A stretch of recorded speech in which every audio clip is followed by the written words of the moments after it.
Arista, nous vous souhaitons la bienvenue à bord de ce TGV Inouï à destination de Le Croisic.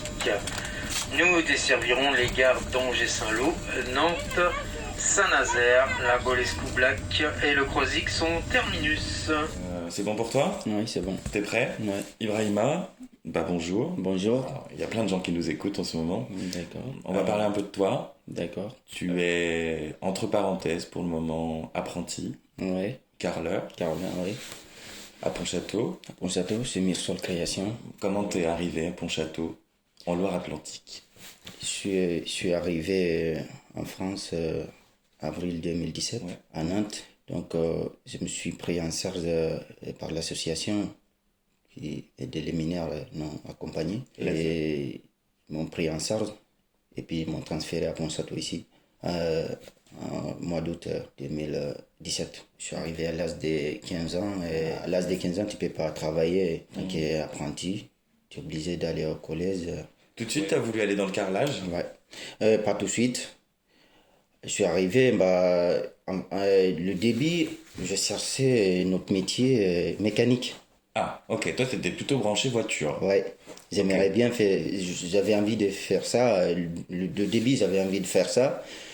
Mais en fait, on cherchait ça, mais avec mon éducatrice, on ne trouvait pas. Bien sûr, on a trouvé qui me prenait le stage et tout, mais qui nous disait qu'à la fin du stage, ils ne prennent pas l'apprentissage. Ah, ok.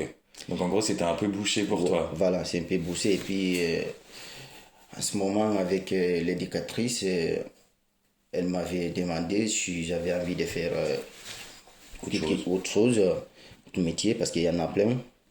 J'ai dit oui, parce que Bah oui. c'est bouché l'autre, donc je suis obligé de prendre un autre métier.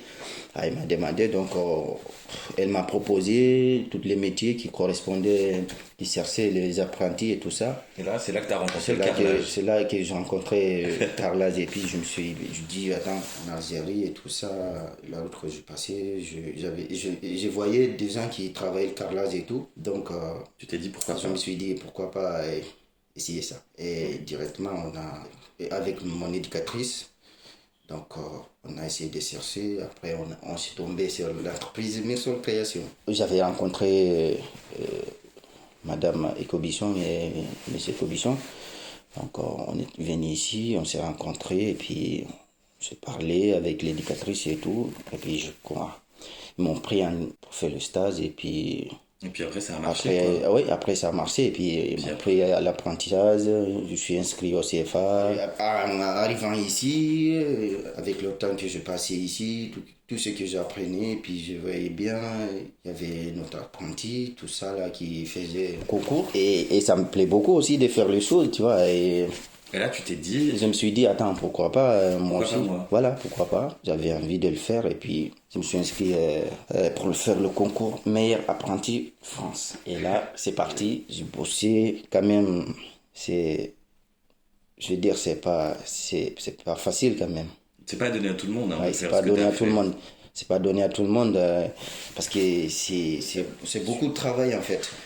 Pour faire ça, il faut... Oui, parce que franchement, passer tous ces week-ends passer dans l'entrepôt, dans l'entrepôt et puis... à couper, découper. Voilà, et puis travailler tout ça, après le boulot, tu es obligé. Parce que pendant tous les week-ends, tu travailles bien sûr, mais tu sais, travailler tous les week-ends, ça compte beaucoup, mais il faut travailler les soirs aussi. En finissant le boulot, on finit à 17h30, des fois on termine 17h30 ou 16h30. Après le boulot... Je travaille des fois des heures, 17h à 19h30 et puis... Quand t'apprends que t'es médaillé d'argent, qu'est-ce que ça fait ? J'étais hyper content et puis je suis fier de moi déjà. Enfin, le fait d'accéder à ce mode de récompense là, quand même, une médaille d'argent, t'avais un peu trouvé ta voie, tu t'es dit, tu es bon au final dans ce que tu fais. Oui, bien sûr. Je me suis dit, bien sûr. J'avais envisagé et puis je le fais. Et puis, c'est dans le bon voie en fait. Avoir une médaille d'argent, c'est bien. C'est très bien parce que c'est des gens qui ont des compétences et tout, qui vérifient, qui font les notes, qui voient tout ce qu'on fait. Ça veut dire, c'est bien fait. Bien joué, mon gars. Voilà, c'est bien fait. Je faisais le CAP et puis je faisais le concours en même temps. C'est dans la même année en fait. On va parler effectivement de cette période qui s'assombrit de plus en plus. Tu reçois le QTF. Oui, j'avais réussi le QTF, mois de mai 2019, on a le droit de faire le recours. Et bien sûr, on a passé au niveau tribunal et puis après le tribunal nous a donné une autorisation juste en attendant Vous avez réussi ça pendant 6 mois et puis arrivé à janvier 2020, que c'est terminé le dossier. Basta, et puis on a le droit de faire un rappel. Bien sûr, on l'a fait, mais ça n'a rien donné, quoi. Ok, donc toi aujourd'hui sur tes démarches administratives, tu as fait tous les recours possibles Voilà, sur tes 2 OQTF. Voilà. Tu as prouvé tout ce que tu as redonné un acte de naissance parce que c'était ça aussi qu'on te disait, c'était que le premier il est pas bon, il manque un truc. Voilà, avec l'avocate, elle a tout vérifié et c'est elle m'a proposé de le faire parce qu'ils ont dit que c'est quelque chose qui manquait. Maintenant, il faudrait faire envoyer notre acte de naissance. Donc toi, tu as fait tout ce qu'il fallait. Depuis, tu ne peux plus travailler. Ouais, depuis janvier 2020, non.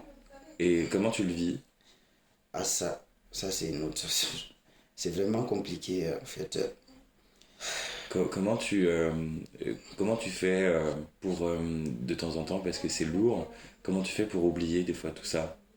Tu fais du sport, Oui, je joue du foot. Je suis inscrit, je suis dans un club de foot ici à Ponsatu. Donc, je joue du foot, je cours des fois, pour courir des fois, et puis je suis avec les amis aussi. Aujourd'hui, si tu avais le préfet, là, si par exemple, à ma place, il y avait le préfet en face, qu'est-ce que tu lui demanderais?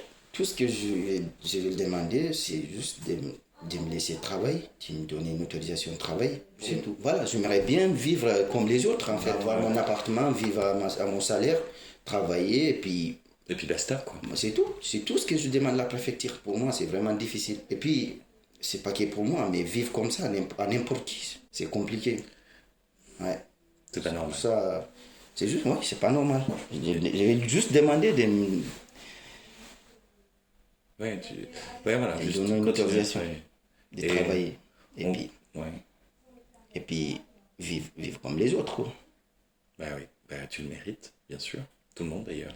Ouais. Mais on pourrait finir en disant que ton avenir, tu le vois un peu comme un grand point d'interrogation. Le moment, ouais, je vois comme un point d'interrogation parce qu'il n'y a rien qui... Tout ce que j'avais en tête avant, tout ce que je faisais, tout ce que je fais, tout ce qui... Vous voyez, tout ça là, donc maintenant tout est arrêté et puis là, c'est vraiment un point d'interrogation. Moi, je n'ai pas choisi, je n'ai pas choisi.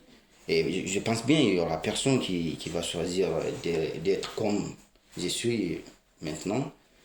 Donc, si je suis là, c'est parce que la situation est compliquée. Vous voyez?